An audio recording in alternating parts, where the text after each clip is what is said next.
ஒருவரோடு ஒருவர் பேசினால் ஒரு கூட்டணி வந்துடும்னா என்ன அவ்வளவு பலகீனமானவர்களா எல்லாரும்? அரை மணி நேரம் தொடர்ந்து ஏன் அரை மணி நேரம் சார்?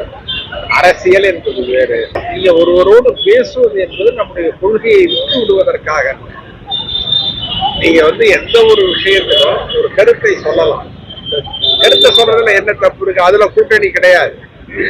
நான் இப்பயும் சொல்றேன், கூட்டணி என்பது ஒரு கட்சி எது செஞ்சாலும் ஆதரிக்கிறது என்பது கூட்டணி அல்ல. ஒரு தவறு நடந்துட்டா தோழமை உணர்வோடு அதை சுட்டி காட்டலாம். திருத்தப்படவில்லை என்றால் போராட்டம் கூட நடத்தலாம், தப்பு. அடுத்தது ஒரு எதிர்கட்சியோட பேசிட்டதுனாலேயே கூட்டு வரும் சொன்னா தப்பு. அது அவ்வளவு பலகீனமானவர்கள் அல்ல நாம். அது யாரா இருந்தாலும், அவங்களா இருந்தாலும் சரி, நம்மளா இருந்தாலும் சரி, அது தவறான அனுமானங்கள். தமிழக பாஜக தலைவர் நாயனார் தமிழகத்தில் சுற்றுப்பயணம் ஏற்கனவே ஒருத்தர் சுற்றுப்பயணம் செஞ்சார், ஒரு பாதிப்பையும் ஏற்படுத்தல. அவரும் ஜெயிக்கல, அவங்க கட்சியும் ஜெயிக்கல. இவங்க சுற்றுப்பயணம் செஞ்சா மட்டும் என்ன ஆயிடும் போது அதே நிலைமைதான் வரப்போகுது.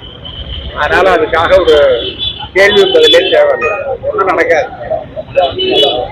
2026 சட்டமன்ற தேர்தல் மும்முனை போட்டியா இருக்கலாம். மும்முனை போட்டிக்கு வாய்ப்பு இருக்கிறது. ஏன்னா இப்ப விஜய் ஒரு கட்சி ஆரம்பிச்சிருக்காருல்ல, அவரும் நிற்கலாம்.